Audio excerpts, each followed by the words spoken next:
Hi everyone, this is Andy McCaskey of SDR News. In the SDR Newsroom today, special edition coverage of the HP Converged Infrastructure Roadshow with information you need to enter the April 2010 HP Elite Book drawing at SDRnews.com. Dave Peterson of Hewlett-Packard discusses the new economics of servers. Coming up next in the SDR Newsroom. This is the Tech Podcast Network. If it's tech, it's here. This is the SDR Newsroom, the event, product, and personal news coverage channel for SDR News with technology, business, regulation, products, or services that might be on the newsroom list.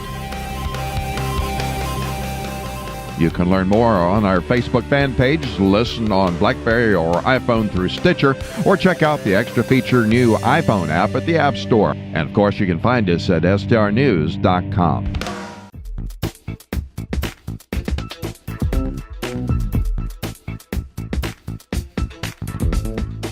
Continuing coverage of the HP Roadshow Converged Infrastructure. We're here with Dave Peterson. How you doing, Dave? Doing great, thank you. And you just got done one of the coolest presentations I've seen in a long time. Now, when we went to the HP Tech Forum last June, they talked a little bit about this, and so I had this rattling around in my head for a while. But I remember the day in where everybody thought, oh, if we buy a server, if we buy a machine, we're going to have this for life. Kind of like what my mom does with my car, with her car. She goes, I'm just going to go till the wheels fall off.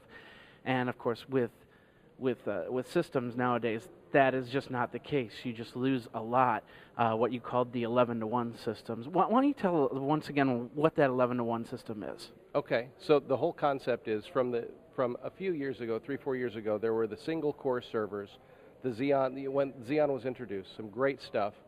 When you look at the performance and the power that was consumed in those servers compared to this current generation of the Xeon 5500 series servers, and the capabilities that HP has added on top of that from a power efficiency and from a performance standpoint, you can now take what used to be in that single core world 11 servers, what could be done by those 11 servers can now be done in a single server. So the compute capability, the performance is equivalent with one current gen versus that previous gen of set of servers. And you save on power? You save on power, you save on cooling, you save on cost. You don't have to buy that many servers anymore. You save on software licensing. There's a number of different places where you can provide a lot of savings.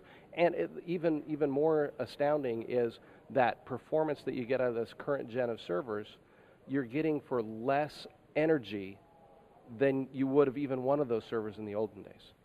So your energy savings is tremendous, not just from going from 11 to 1, but that server, that new generation, the current generation of server, now gives you a lot more capability with less power than even one of those servers in the past delivered. That's amazing, because I remember we used to have this one server sitting in the back. It was basically a test server, and we won't say what brand it was because it wasn't an HP, but it was an old Pentium 3, and it came from one of the outlying offices, one of the satellite offices, and we brought it back in. We used it as a test server. You don't even need that anymore. No, you don't need any of that anymore. Because in addition to all the performance that you've got from that 11 to 1, the virtualization capabilities, the hypervisors that you can run embedded now, the number of workloads that you can run on a single current generation server, it's absolutely astounding compared to just a handful of years ago. And what was the number that they saved? 48,000, was it? Which organization? This was the 48,000. The savings when it comes to okay, I got to get my facts straight here. $48,000 per 100 users that were saved in a 3-year period. So that's pretty significant. Yeah. You also talked about the sea of sensors, and I wanted to talk about that a little bit more because, as you said, it was there was one sensor saying if the fans need to turn on, the fans turn on. They either turn on, they turn off. Now you have just a whole bunch. I'll tell you. Go ahead. Okay. Yeah. So the olden days, it was if you had 4, 5, 6 fans across a 1U or a 2U server, if the server got hot, and there was just a handful of sensors that sat on this server, if it got hot, all fans would blow as hard as they needed, and probably for a lot longer than they needed to be able to cool that server to an ambient that would keep it from frying.